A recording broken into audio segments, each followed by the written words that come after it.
Well, hello everybody. We are about to be live. I think we have 16 people going on, so welcome everybody. We're just going to give it a couple of minutes just to get everyone on board, and then we'll go from there. So tonight we have EcoCharger, electric quad bikes, a pretty awesome project from these people, and we're really looking forward to hearing about their products, but also the technology behind it and everything about the company. So we're going to get started in a couple of minutes' time, and welcome you all. I've got a little beer tonight, which is customary for these events. And yeah, so we're all good. We've just gone live on Facebook and on YouTube. So tonight, if you've got any questions, if you can put them into either the YouTube chat or into the Facebook chat, we can then pick those up and ask those towards the end of the event. We should have about a half an hour presentation just to discuss and showcase the products, and then about an hour of free time basically to ask any questions and go from there. So we look forward to hearing all about that. So we now have 40 people. So yeah, fire in any questions into the chat and we'll get started. So I'd like to introduce you to the EcoCharger team. First of all, we have Russell on the team here. Hi guys. And then also we have Fred. Hi. And Charles. Hi. And John. Hello. So Russell, can you just give a quick introduction and we'll kick off? Yeah, absolutely. Well, thank you, Will. Thank you, Josh. Thanks for the opportunity. My name's Russell Crisp. I'm the chairman of EcoCharger. We're a British electric quad bike manufacturer. I'm joined by our founder director, Fred Chugg, on my right, and far right, John Horin, who's our COO. On my left, I've got Charles Anderson, who's our non-exec and one of our investors. And we just want to say thanks for the opportunity to chat to you tonight. We've got a very short presentation, which we'd like to go through. I think EcoCharger is a very interesting backstory. Hopefully you'll agree. And we'll run through some slides, and then we'd love to answer some questions and tell you a bit about what makes us different as a British manufacturer selling our bikes all over the world. Awesome. Perfect. So let's make a start. So this evening we thought we'll keep it light, talk about our heritage, where we come from, talk about the bikes we make, what makes them different. We've got a very short video we want to show you. We've also got a couple of our dealers that have joined up online for the UK and Europe. And I'm going to start by handing over to Fred to talk through a little bit of our backstory. Fred, over to you. Hello. Well, my name's Fred. I'm the founder of EcoCharger and developer. We started out about 10 years ago, but the story goes back a long way from that. To cut a long story short, our family have farmed in the same location for 700 or 800 years, and all was going swimmingly until the supermarkets decided to take over the farming industry. So, as with a lot of farmers, we diversified, and we tried various farm diversities. The usuals, but we then decided to set up one of the largest, a quad biking centre, and along with horse riding and activities to bring people onto the farm to enjoy the scenery. We then quickly became one of the largest quad centres in the country, with about 100 bikes and 40 staff, and the business just grew and grew. But one of my misgivings about the business was the amount of fuel we were using and the damage to the environment. So I thought there must be a better way. And at the time, we had a developer come to work for us. So along with his help, we embarked on an idea that I had for an electric quad. I approached a local college, a local technical college, and they said they didn't think it could be done. And a couple of local electronics businesses, all of which thought we'd either have to sacrifice speed, performance, or range. But when they said it can be done, there's always a farmer saying there must be a way we can do it with a bit of string and a 6-inch nail. So we embarked on this project for about a year, developed a bike based on one of our ex-hire bikes, and basically proved that the concept would work. So along those lines, we thought, well, we must be able to develop this further. So we then got hold of a donor bike and some frames, and then set about making a dedicated electric quad bike. Now at this point, we got them all working, got them running around the farm and testing them on site, and all this was going really well. So then my wife, bless her, said, well, we could sell this. And I thought, oh dear, do I really want to do that? But we sold them through a local agricultural cooperative called Mill Valley Farmers. And they helped us launch, being founder members of that business as well back in the day, and shareholders. So we launched the first 6 into the locality and used them as a mobile testing bed. And those customers are still with us to this day. And they've all got their original bikes and are all still running, and some of them are now starting to upgrade. So that proved quite successful. So then my wife stepped in again, bless her, and said, we're going to sell these more nationally. So with that, we sold one to Mullins, Scotland, one to Essex, and one to Cornwall, basically the 3 corners of the UK. So we've been supporting those bikes, and those bikes have been working well in their locations ever since. We then get asked for larger bikes, 4-wheel drive bikes, so we then went on to develop a 4-wheel drive bike based on the same propulsion system with a bit more power. And then we've now gone on to develop a larger bike that powers and pures the lithiums bikes, because people require more range, lightness, power steering, electric switchable 4-wheel drive, and the bike has evolved a long way in quite a short period of time, and has now gone on to be marketed in sort of 27 different countries and territories throughout the world. So the business was growing well, but we needed some more help with the international side. So at this point, this is when Russell came to the business through part of a government granted scheme to give us some help and advice. And in the words of Remington, he liked the company so much he thought he'd get involved. So that's how Russell came to the business.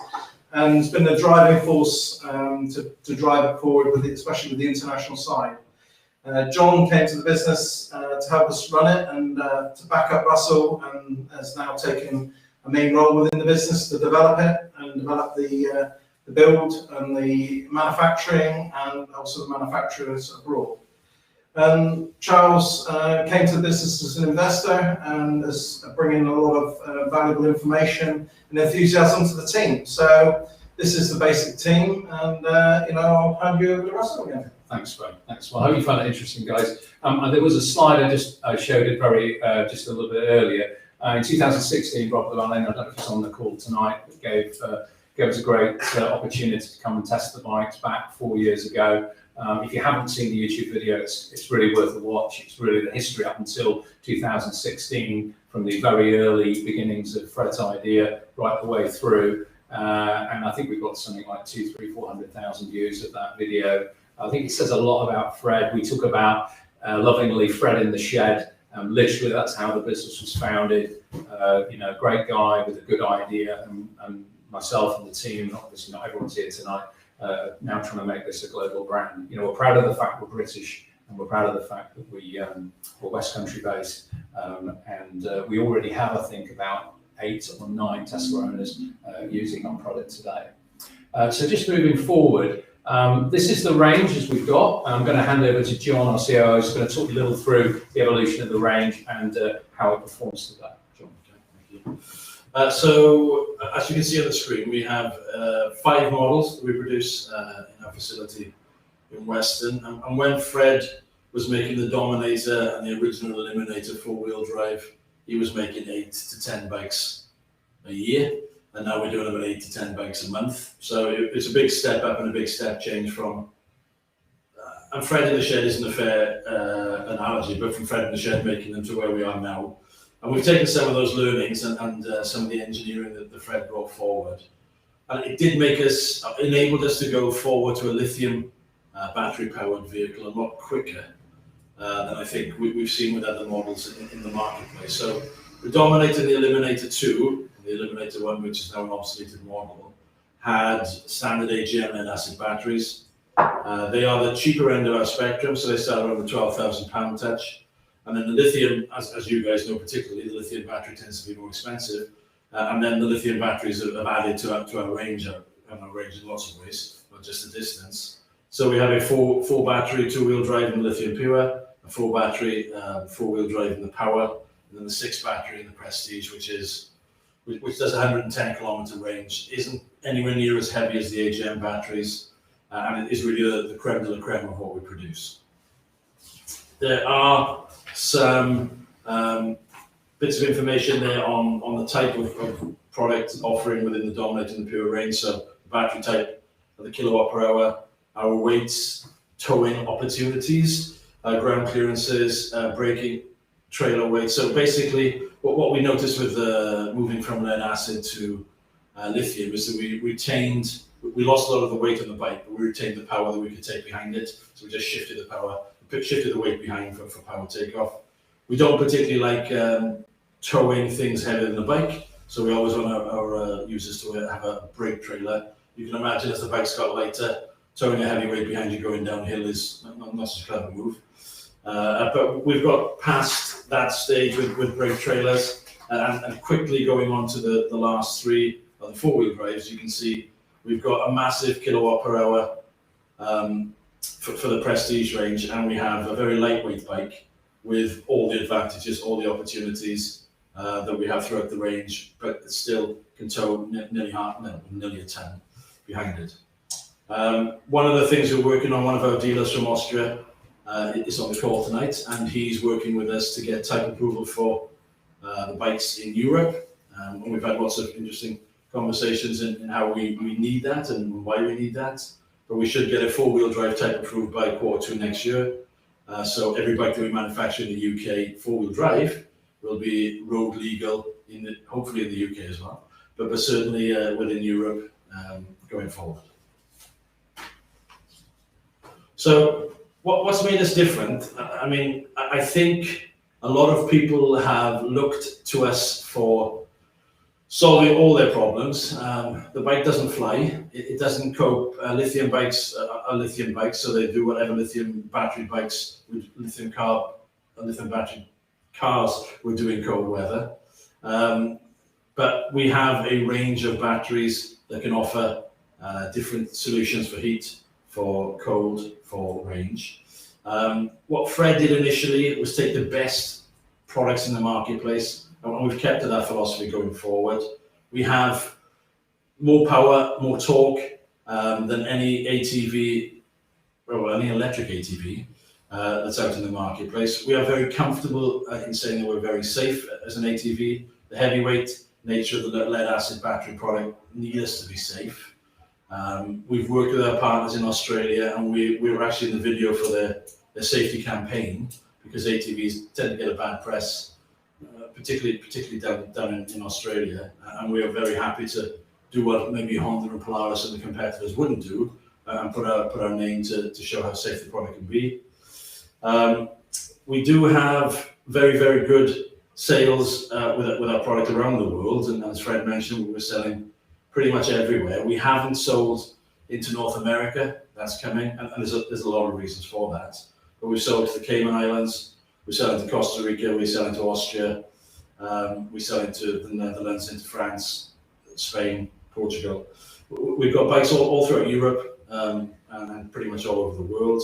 And we also get strong resale values for our product as well, where a lot of customers want to upgrade. So as we move from the AGM battery to the lithium battery, which is our evolution, a lot of the customers want to come with us. And we're very happy to look after second-hand and pre-owned bikes, because we end up selling those to new customers and new users. The batteries offer a 5-year lifespan. We always ask our customers to plan for looking at battery changes in 5 years, but in truth, we've never done it. We have done it once with a guy that never charged the batteries, but that's about it. And we have plans afoot to make our batteries even more durable. Our lithium batteries we work with a British or Barbadian, originally a company called Acceleron, and they developed a fabulous sustainable lithium battery. So it's really, really good to join into one of our core issues for sustainability in the bike. I think that's... So what you can see now is that they tend to be handcrafted. We build about 10 to 12 bikes a month. We put the chassis together, the gearboxes, the batteries. Actually, the lithium batteries are made in the same unit. We have just expanded to another unit in Weston because we need more space. We offer a service support function, so we've got a gent that will come out and service and fix your bike as well, particularly in the UK. We've expanded that maybe to France, and then we have dealers obviously in other parts of Europe and the rest of the world who do that for you. We won't be doing that from the UK. And we are looking to mimic what we do in the UK and in other parts of the world at the right time. I think, do you want to talk about Joe? If you could, just about sort of. So we've got a few client experience items here to discuss. The gentleman on the first page, a guy called Joe Townsend, who was a Paralympian, fabulous guy. I actually delivered the bike to him myself. He's got a two-wheel drive Dominator, which is now customized and done other things to it, and we've helped him along those lines. Things I never really wanted to do, but we've put extra things on for him. He's very light as an individual, but very much like a Superman to look at. But he's very light, and he needed extra weight on the bike, so we did everything we can to help him, and he loves it. He will service it himself. He doesn't need our help to do that, but he likes to get the products from us and support us. And there's often conversations we have with him. But a good guy, a fabulous brand ambassador for us, and loves the product. And then we have different applications. Joe tends to use it for his own personal use around his paddock.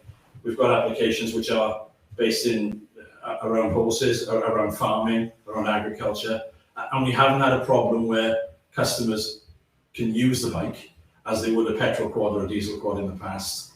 This isn't a toy. This really is a workhorse, and it's meant to be that. It isn't meant to be something for the kids to play on.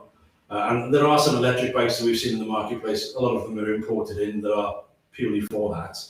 But we're here to help our customers work and go green. So the Cayman Islands isn't where I've been to help service the bike, so I'd like to. I have. And Fred has.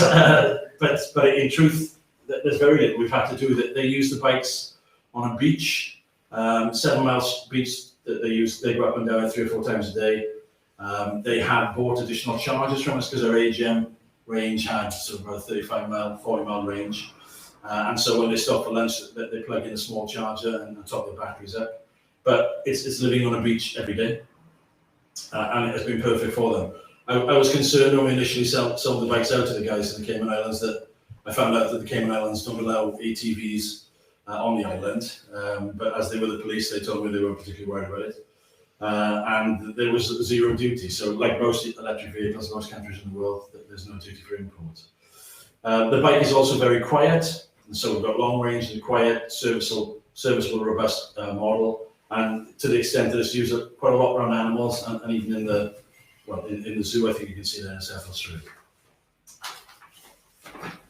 That's my next one. Okay, so Harry's on, but we've got Harry's worked very much with a professor or a teacher in a university and technical college in Austria who loves the bike and is going through improving our bike for us. It's road legal in Austria, and that's where Harry had the idea to take it forward to the next level. We can get it throughout Austria and then throughout Europe.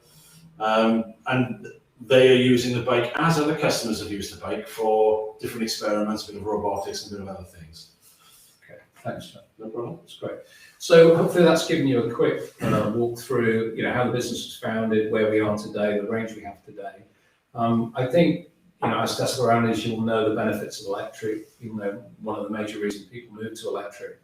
We talk about, at the moment, we sell to a lot of people who want to have the bikes for various different reasons. We think the market, which I'll show you a couple of slides in a minute, is evolving.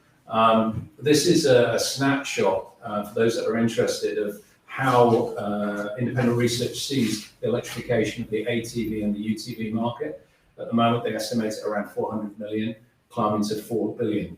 So it's almost like a 10x multiple. And the reason for that is people are moving from wanting to have to needing to have. We know through our dialogue with various councils, Forestry England, National Trust, who are a customer of ours, there's more of a need, an increasing need to have electrification. No longer can you use a petrol quad to cut the verges in a city council area. So for us, as a small business, we've grown up, as you see, from a family farming business.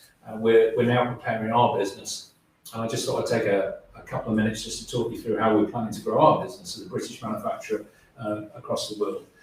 So already, as John said, we have customers all over the world in pockets. We have a manufacturing plant in the UK. We sell all our bikes that go to the UK and Europe and manufactured in Weston-super-Mare. We are literally just in the final process of finishing a plan to open in America in the spring of 21. Obviously, COVID has been a challenge for everybody, and our initial plans for 20 got put back, but we still feel we'll be selling by April. We have literally hundreds of buyers waiting for our product in North America. Not all of them will buy, but there's a lot of interest over there. We have a manufacturing partnership with a company in Australia and New Zealand, and they've been selling our bikes for 2-3 years. Early discussions with the Middle East, but we already have a small distribution company based in South Africa, and we think that, on that basis, that's how we're going to grow, through direct sales and a combination of dealer and joint venture globally. I want to introduce Charles, who's been sitting here patiently. Charles is a bit like me, as someone who came across the business, was smitten with the business, bought a bike, and then became an investor in the business. When Charles first joined our board, he very kindly said, "Ross, what else do you want me to do? How can I help the business?" And one of the key areas, obviously, because we're into the eco environment, is all about sustainability. As a small company, we don't have the luxury of spare resources. So having Charles on the team is great, not only from a strategic background, but also because he can lead a few areas that we haven't spent the time probably today that we should. You heard from Fred earlier about how growing the farm, having a green environment, you see the videos, the initial power source for the workshops was wind and solar. We want to sustain that as part of our DNA. Obviously, as we grow as a company, it gets harder because you're using more resources. So I don't know if you just want to say a few words on sustainability, Charles, yes, and also thoughts around that. Yes, perhaps just ahead of that, I should say I bought my quad bike because my daughter was threatening to buy a 35-year-old diesel tractor instead, and to cart all sorts of horse-related paraphernalia around the paddocks. And I just couldn't allow to do that. I spent my previous part of my life was in working in the UN in the environment program. Did a lot of very high-level policy stuff on sustainability, and particularly with the connection to the finance world. And I'd long since thought that the last thing I would buy over my dead body was going to be a 35-year-old diesel tractor. So Fred very kindly came and brought me my quad bike, and I was absolutely wowed by it. It looks just like the one in the picture, actually. And it's been a delight to use. And so then I got into the issue about, this is really great. It's made 15 miles away from the end of the road. Perfect. And then I wanted to understand kind of how it could make a bigger impact in the world in general, and then hence getting involved with the company and ultimately investing in it. And of course, one of the first questions was, well, how green is our product? It obviously runs off electric, which is great. Where is our supply chain in this issue? How are we managing all those inputs? A whole variety of policy issues in the company about how we make this. Obviously, recycling the batteries is huge, and Excel are good partners for that. But we think we can do more. And I suppose early into the company, I've been involved for the last 5 or 6 months. I think there's a very strong commitment to say, well, in parallel with developing the business for whichever markets we're going to be in, we really want to make sure we've got a compelling and credible story when it comes to our componentry, our methods of production, and everything else. And we've started that journey. A lot of it's already good, and there's some more things we can do too. So I think if anybody owns one of these bikes, then they'll know that that we have a very strong commitment to making sure that we're minimising any production harm that we might, and minimising it and potentially offsetting it as well where it's a residual element. So I'm very excited to be part of EcoCharger. I think the potential for expanding the business is huge, and we can make a real difference. A bit like all the Tesla owners sign up to it because they want to be part of a contribution to reducing pollution and in all sorts of types. And It's exactly the same with the all-terrain vehicles. There's lots of them out there. A lot of them aren't very, very efficient, and it's really exciting to be part of a business that's going to hopefully replace all those. Thanks, Charles. Thank you. Thanks. Okay, and then final introductions from me. In the UK, we have Mark Monserrat. Mark's on the call this evening. He's our UK dealer. So if some of you might already know Mark, I know we have Tesla owners in the UK, but you haven't met him. This is just a bio on Mark. Mark's based in Oxfordshire, but covers the broad England geography. We are still looking to appoint a dealer for Scotland and for Ireland. But we want to get the right person on board with the right credentials. I want to say a big welcome to Harry and Michael from Austria. Harry is more than a dealer; he's a partner, he's a friend. He's one of our first dealers 3-4 years ago. Was crazy enough to join us, and we've had a lot of fun building out the business.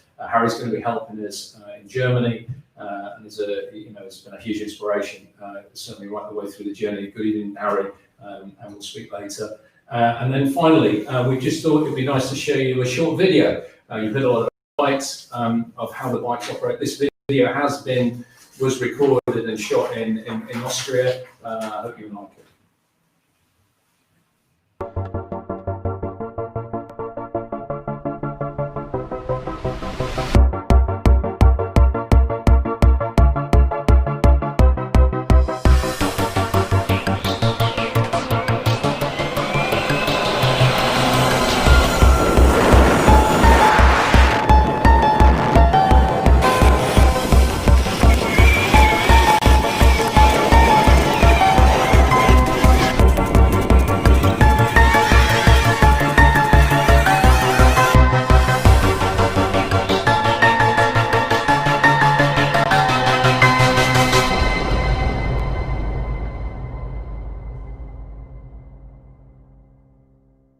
Snippet of how our bikes operate, and final slide really is just how we were delighted to be invited to be an affinity partner with Tesla. Obviously, Charles is a Tesla owner, and he was instrumental in getting this together. We've got a huge respect for what Tesla has done globally. We're trying to do in a small way as a small British company. We're trying to grow out in a similar pattern. We've been asked to make some offers about what it's like if you're a Tesla owner, and I won't get into the details, but there is obviously priority booking and a sizable discount as a Tesla owner, plus some ongoing benefits. The most important part of that slide is actually on the right-hand side. That's the farm in North Devon, where we now purely do research and development and testing. The building on the right, the bottom two photos, is the new heritage centre that Fred and the family are building, which will be wonderful. It's going to be a training area for our dealers and our engineers, but it's also going to be our research and development house. And what we were hoping to be able to do in 2021 is maybe run a couple of events with Tesla and invite you down, come and see the factory, come and meet John and the team, also come to the heritage centre, stay overnight. North Devon, I don't know if you've been to North Devon, is a beautiful part of the world. It's a little bit wet and windy today, but absolutely beautiful part of the world, and we welcome you, and we'd like to invite you down. We'll coordinate with Will and the team, and we'll try and put on a couple of member experiences, which I think will be a lot of fun. If you haven't travelled in this area, I think you'll enjoy it. Thank you very much for listening. It's about just over half an hour. I hope you found it interesting, and we're very happy to take any questions. Thank you very much.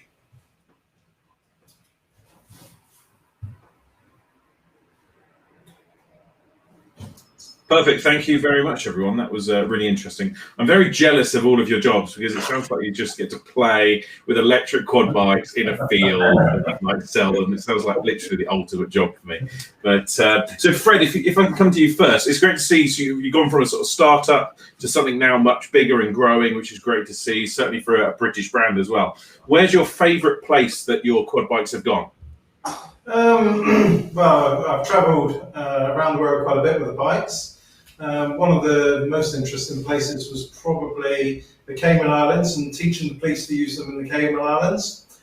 We were escorted through the airport with the police, and I think everybody thought we were getting arrested.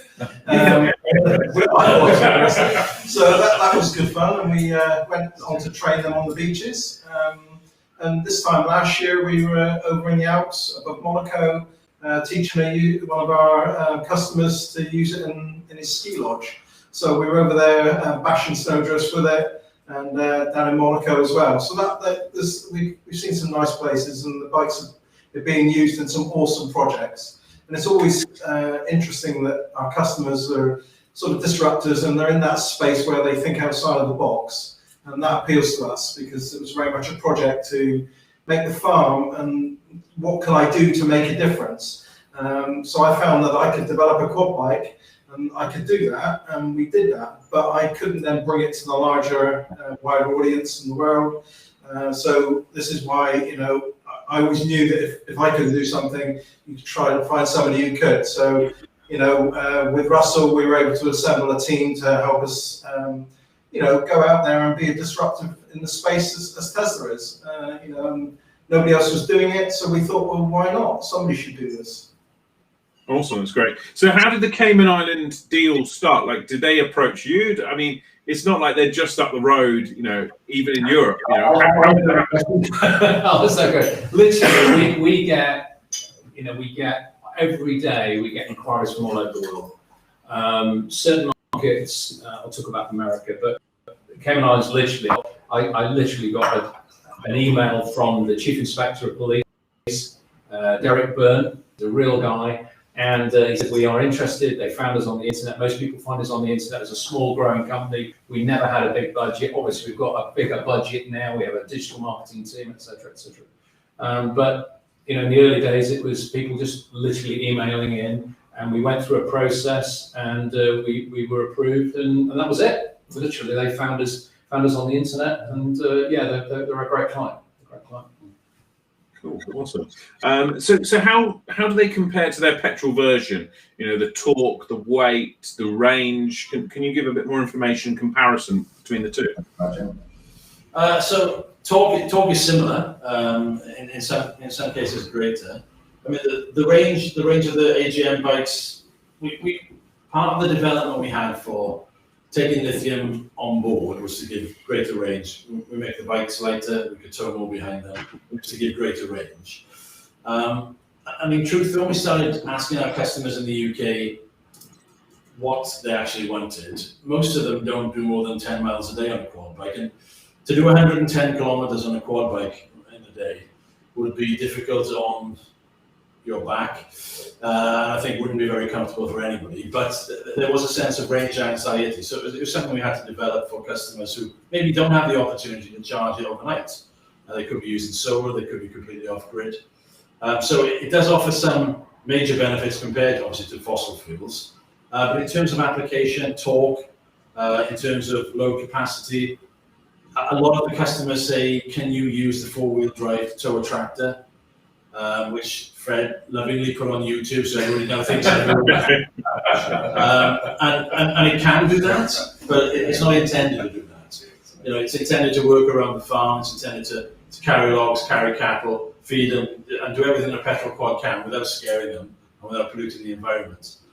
So in terms of applications, we always find something that's a customer will bring to us that's new that we haven't thought of, and we tune and customize the bike and evolve it to the next level to enable us to do that. So we haven't been caught up many times. The one that's, I think the one that's raised its head mostly at the moment is, why can't you drive them underwater? And in truth, you can't drive anything underwater. A petrol quad wouldn't survive. So everything a petrol quad or a diesel quad can do, we can do with ours, and it just depends how fast you want to do it, because one of the things as a Tesla owner is things can move quite quickly, and we've limited the four-wheel drive to be more torque focused and speed focused.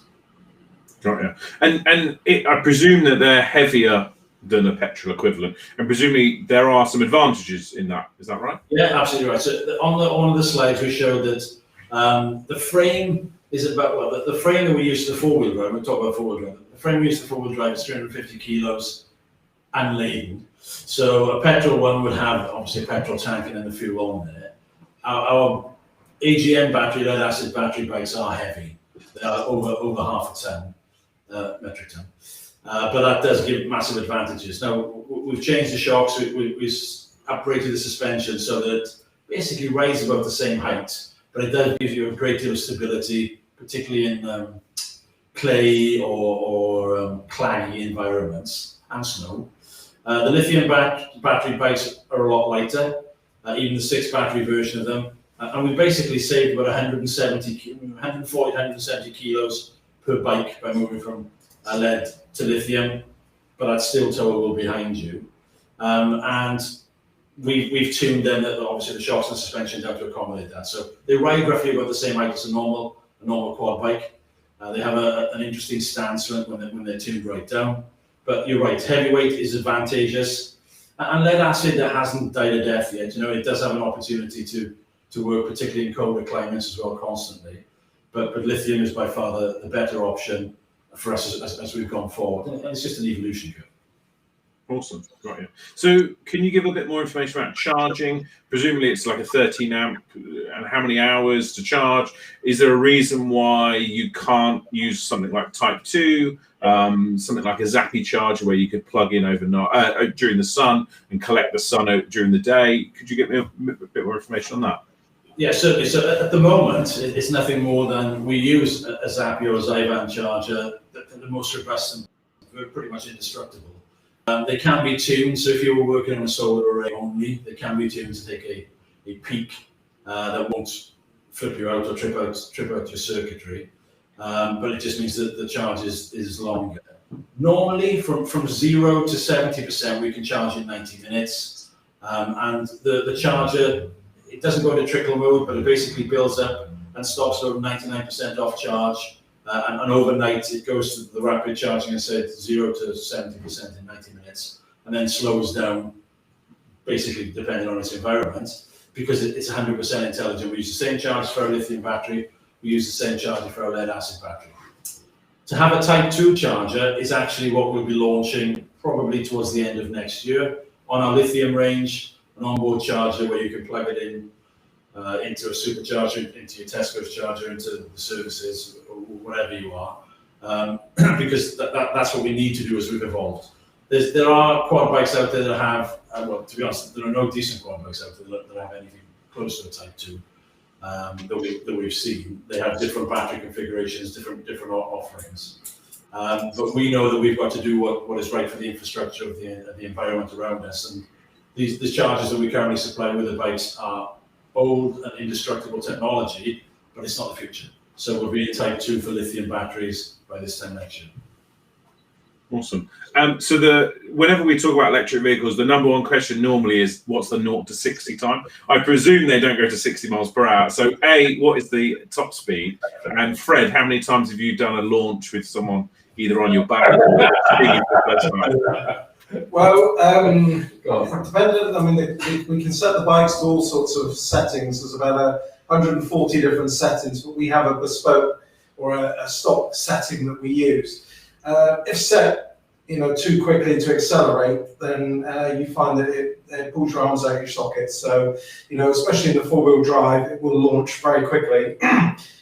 This is great for demos because it always shocks people and they always get this wow factor. But in reality, we scale them back a bit because people don't want to be, frightening their animals or smashing gates because they're accelerating too quickly. But I mean, the main ethos around the company was to build a green product and also to build it up to spec, not down to price. And this is an ethos the team are making sure that we're doing, is that the bike is built out of the best quality components we can find. And that's why we've been able to support the product as a small business because we wouldn't get into building down to price. So the bike has lots of settings that can be bespoke to individuals if they require it.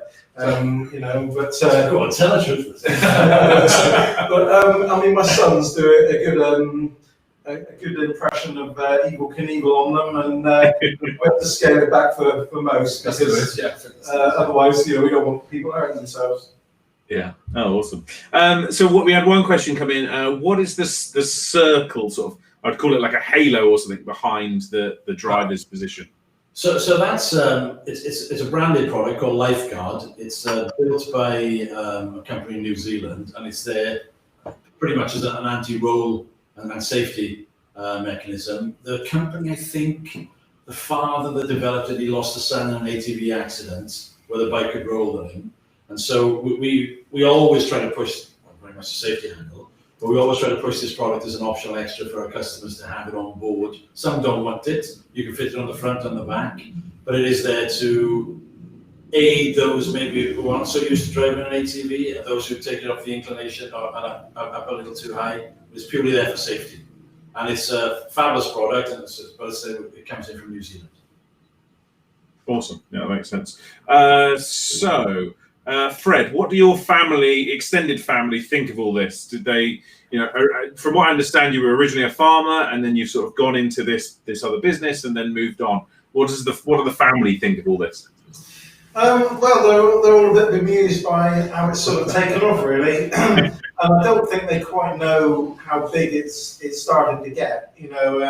They track us on Facebook and things, and they always tell me when there's something wrong, with this information or that information. But they're busy leading their own lives, and they help me test the product around the farm, because we have bikes on test pretty much all the time. For running around the horses and things like that. So we're testing new product, new safety protocols, and the systems as the guys come up with new and interesting projects. But I love tinkering and building stuff in the shed. As you see, we're building a new development area and heritage centre to put the bikes in. And again, I think the family are a bit surprised that if doing that, then the business must be growing, because it's growing internationally, and it's building in Western and around the world. They don't always see quite the size of the project that we've embarked on, and that these guys have helped us create. But they'll realise one day, I expect. That's them. Perfect. So do you think economies of scale will reduce the price over time? Is it, how do you envisage the next sort of 5 to 10 years from a lithium ion point of view, maybe different suppliers, how does that come into that? From a commercial viewpoint, I tend to oversee that. I think there will be some savings. We talk about the 1,000 bike plan. We've grown to, next year we're going to probably manufacture between 200 and 250 units. We're going to open in America. But our plan is to get north of 1,000. At 1,000 units, there will be some economies of scale. But the biggest challenge we see is the cost of componentry, the cost of batteries, the cost of doing it right, building a workhorse as opposed to a toy. Our customers want a workhorse, they want it to do something, and the right componentry doesn't come cheap. I think there might be savings. I'll let John maybe say a bit more. We are looking as we grow to create those synergies, but one of the reasons the major car manufacturers, in my opinion, and this is where I think Tesla have done an amazing job, is they're struggling to cannibalize their own business to become an electric business, because they're having to sell cars for more money for less profit.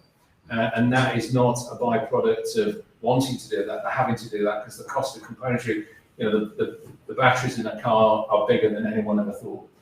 We put 6 lead acid or 4 to 6 lithium batteries on our bikes because we need to generate that power.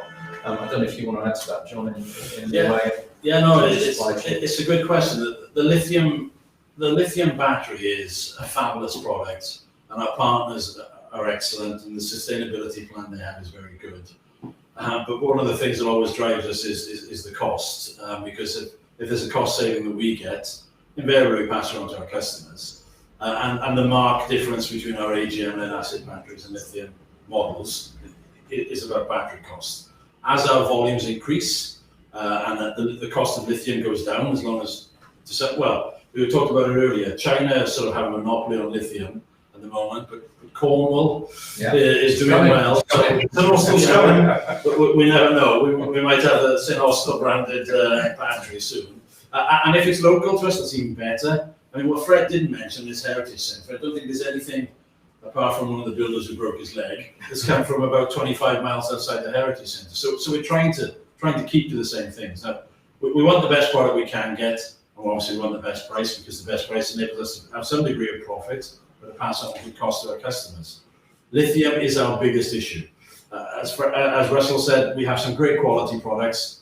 We haven't been able to duplicate the sourcing of them because they tend to be the best you can get. And we don't really want to go cheap. We've never gone for the cheap and stack it high, because the Woolworth method is not one that's going to work for a company that wants to truly be sustainable and hold its hand up to say we've got integrity all the way through it. So as lithium drops, I can see our prices drop.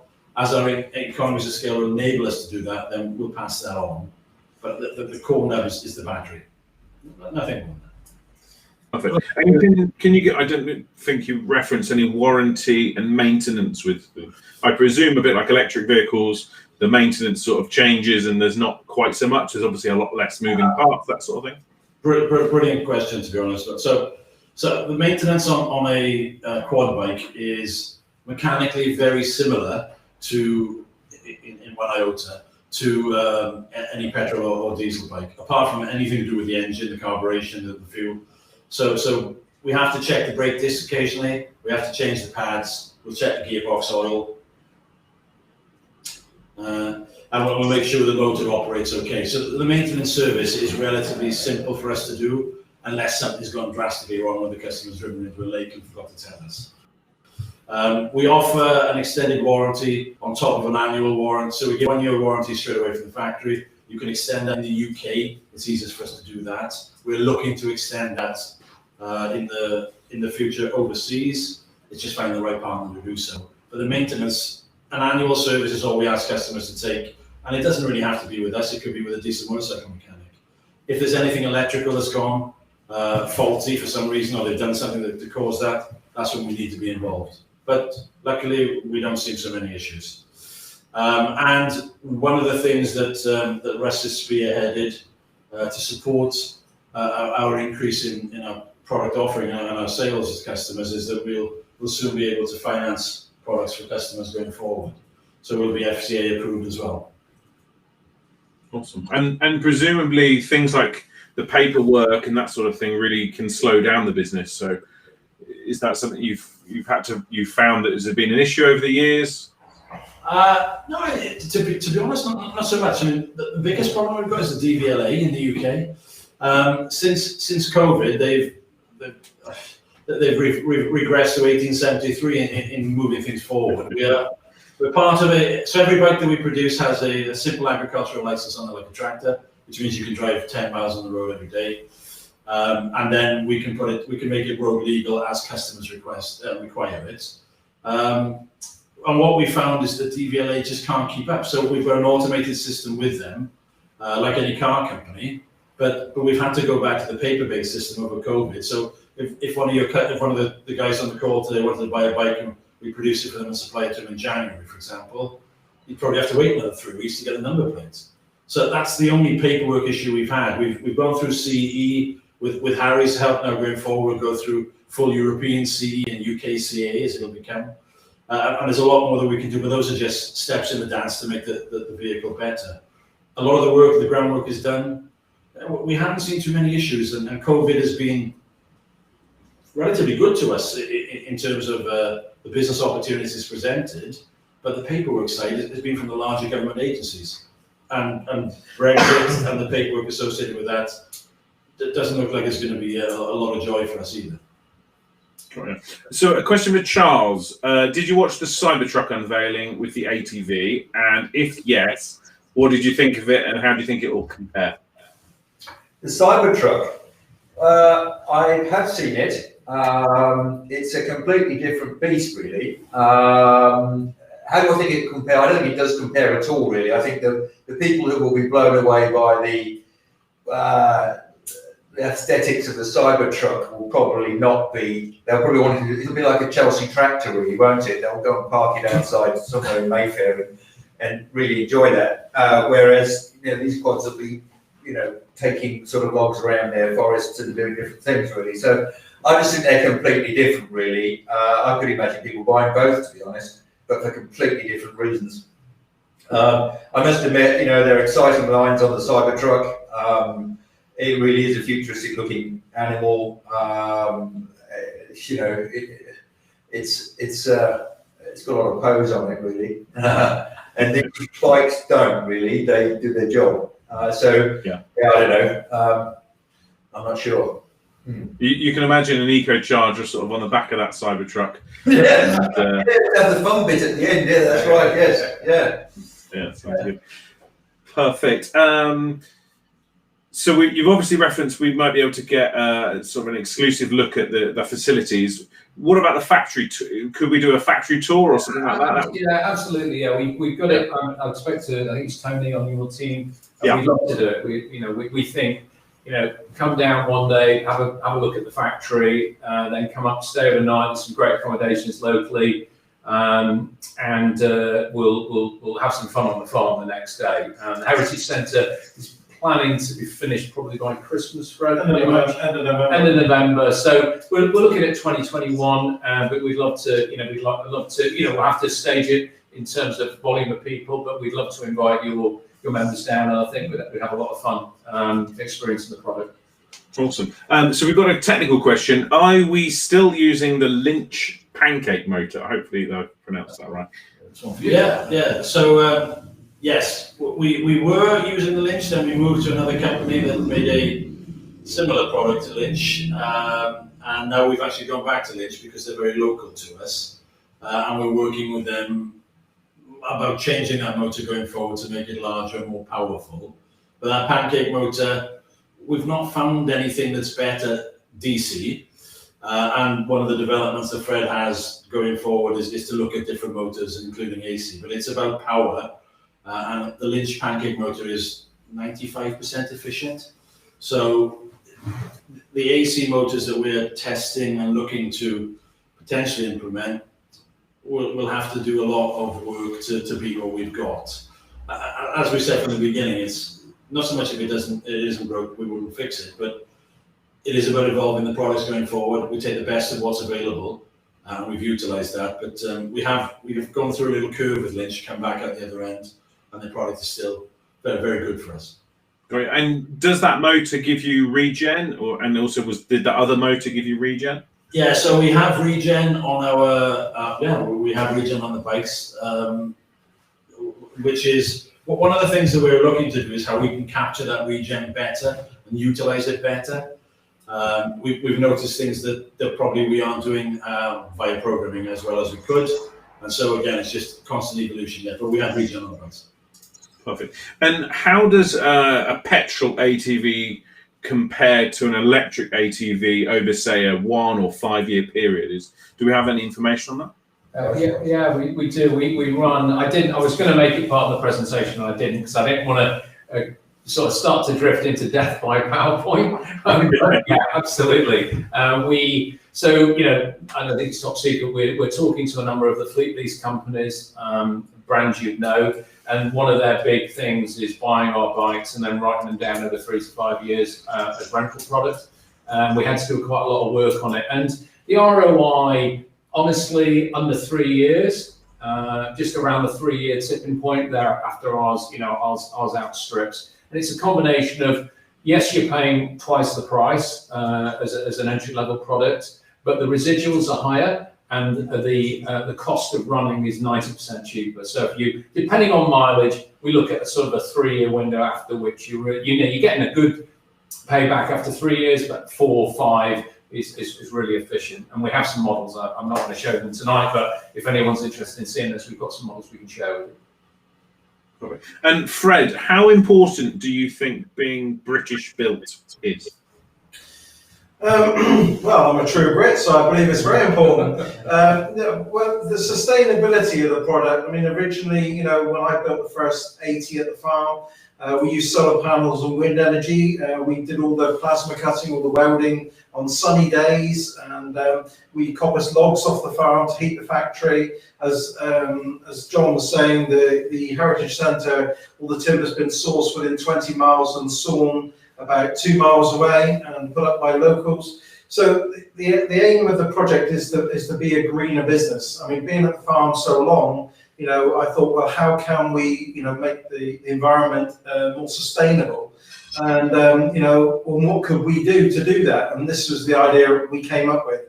But I think everybody has their part to play towards the environment. You know, it's not just one person or one corporation making a difference like Tesla or EcoCharger. It's going to be everybody making a change. But I started this 10 years ago, and the thinking now has changed. When we started this, everybody used to say to me, Fred, its time will come. Its time will come. We don't get that anymore. People understand, and Tesla have had a step change in this, and Elon, by introducing a disruptive business to put the wind up the car industry, basically. And our aim is to do the same, you know, is to make sure that, you know, people understand there is a better way and an easier way. And our product was one, because it operates within a boundary of a farm or some land, usually, it operates very well as an electric vehicle. And, you know, we use all electric power tools on the farm, trimmers, everything is green. And, you know, when you come down, we'll show you all of that, you know, the battery equipment that we use. So we aim to be as green as we can, and, you know, going forward, because I believe if we don't all play our part, we're going to see a lot more unusual weather events. So everybody needs to get on this bandwagon, really. Perfect. Yeah, it's good to hear. So, are there any accessories that go with it? Different, I don't know, lights or attachments? We obviously talked about that sort of halo thing for protection. Is there any sort of accessories? Well, to be honest, the cradles and the framework of the bike is relatively standard for an ATV, so you can do anything on them. One of the projects that we talked about earlier, the Cayman Islands, we managed to get an air-conditioned dog unit plumbed into the back of the bikes, because obviously it's very warm there and the dogs live a certain life where they need to be air-conditioned. But that was something that the ATV world is predicated to America. That was something very easy for us to find in North America. But we've seen gun racks, bike racks, additional bike racks. We've got poo collectors, rack and bruisers, lots of anything that goes on an ATV or a small tractor generally goes in snow plows. You know, anything can be fitted onto there. We just don't like to fit anything additionally electronic unless we do it at the factory. That's about it. Right.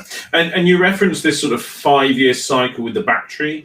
Do you have any indication of sort of, you sort of referenced you've only done it once, and that sounded like it was someone that abused it. Do you have an idea of cost to do so? How does that recycling process work as well? So if I talk about the lithium more than the lead acid, because lead acid has various recycling established routes. The good thing about the Accelerant product is that they've got they've got a patented process for assembly, which means that they can take the lithium cells apart after year 5 and then reuse them. So they'll assess the lithium element, and from all their modeling, it seems that they can reuse about 85% of them, and so that might become a house battery. Then 5 years later, that could be an e-cigarette. So there's opportunities. Rather than just throw lithium away after 5 years, we're looking at how we can incorporate that into a business model with Accelerant and with our customers, so that year 5 we'd be able to update them with a new set of lithium batteries. We'd take the old ones back. There'd be some offset costings where they get another 5 years for pretty much half the price, for example, for the first 5 years, and that's offset through selling it back to Accelerant. It's a complex business model.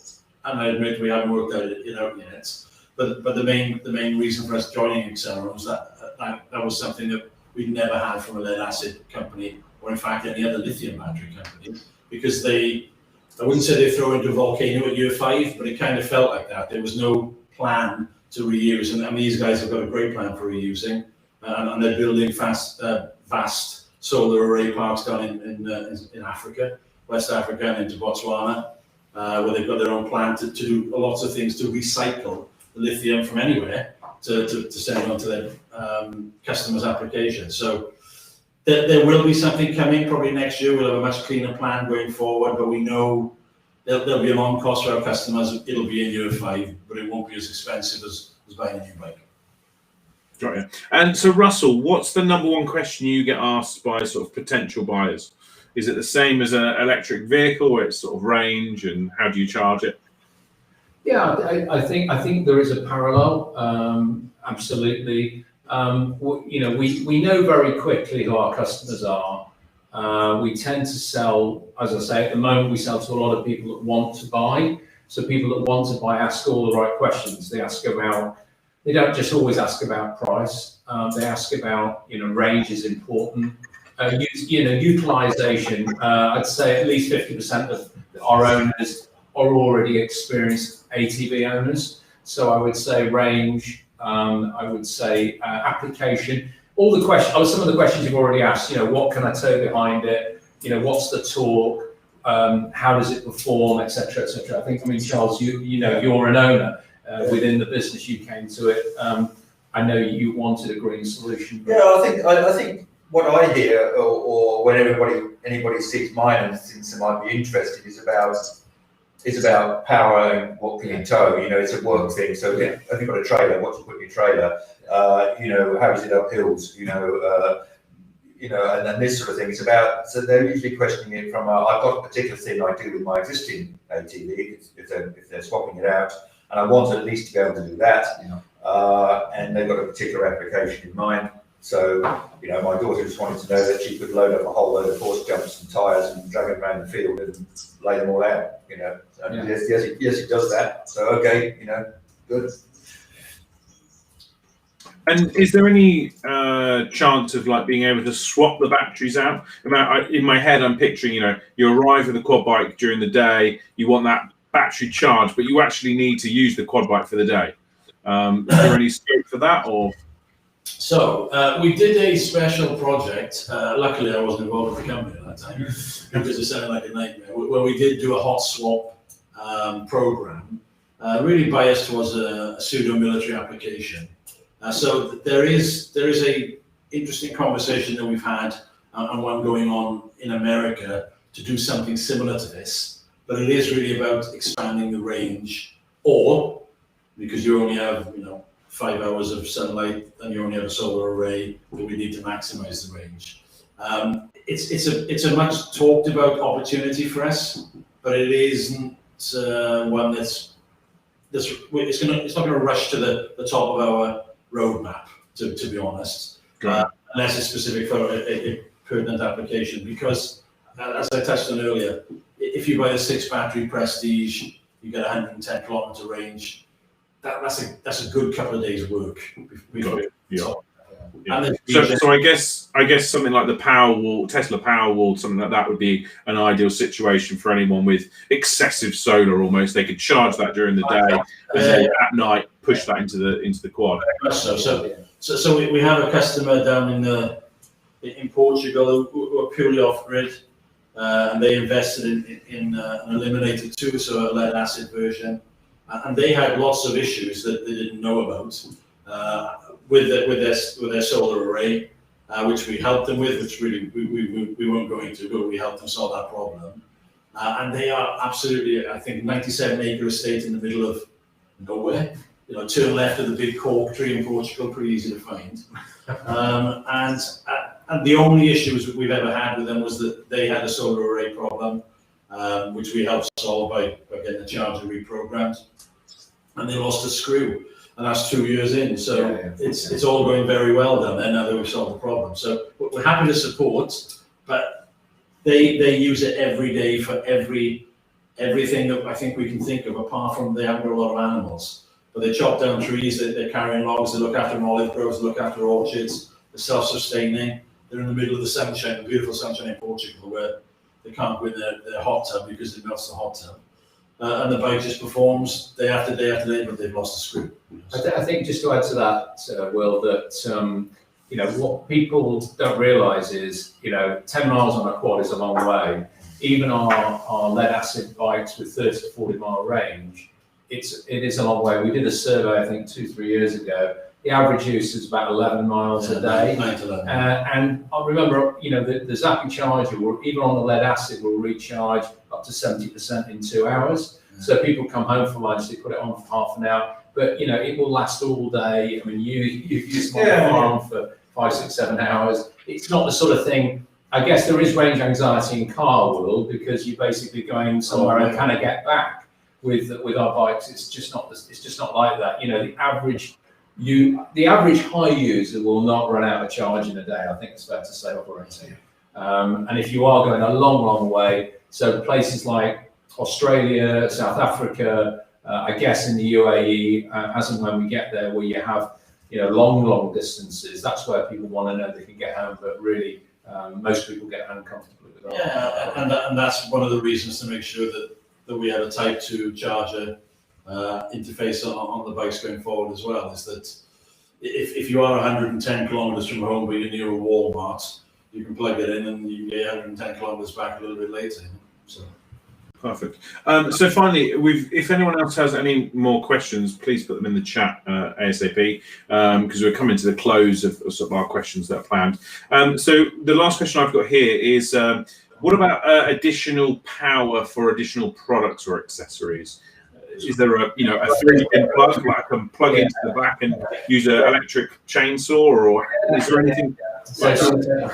So we currently have a couple of additional customized fits that we do predominantly through Market, our dealer in the UK, where we add additional equipment to the bike at build. But we have talked about how we can use the bike as a battery source, particularly not hot swap, but as a battery source for these power applications. And it's not that difficult for us to do. And part of the Type 2 charge evaluation is to see how we can take the bike and make a battery. And that doesn't mean it's just for the UK. There's a lot of interest from the middle of Africa to do the same thing, where they can use solar to charge it up, and then you drive off for 30 kilometers and then you charge something else and you enable something else to happen. So that is on our roadmap, and that isn't that difficult for us to do.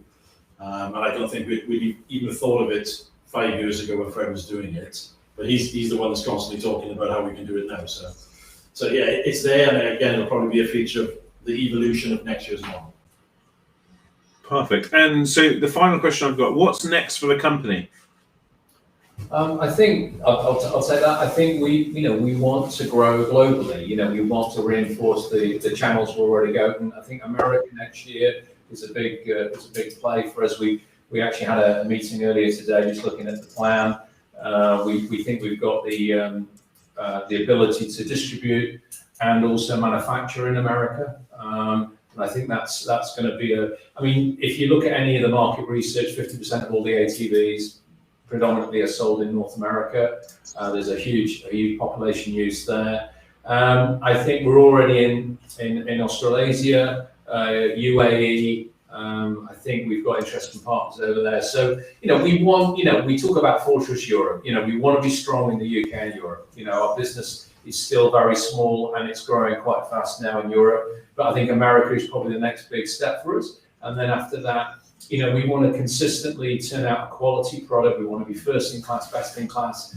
We are absolutely not cheap, just to let you know, but our customers love us because we make a quality product. And I guess a little bit like the Tesla owners, you buy what you want, what you need, and you're proud of the brands that you own. And we just want to continue to grow. As a British manufacturer and designer, starting with a family business, we just want to grow the business globally, really. Perfect, thank you. Well, that concludes all the questions I have. What I'll do briefly, if you don't mind, just is referencing the charity that we support. So we support Mind, the mental health charity. So there'll be links posted afterwards. So if you've enjoyed these events and want to sort of donate towards that, Mind mental health charity will be the one that we support. So if there is any donations or just check out what they do, please do. But I would like to thank all of the EcoCharger team for giving up their time this evening just to explain their products and talk through sort of bits of information about the process to get to where they are today. And I'd like to thank you all. So thanks. Thank you. Thank you very much. Thank you, guys. Thank you. Perfect. And I think we are good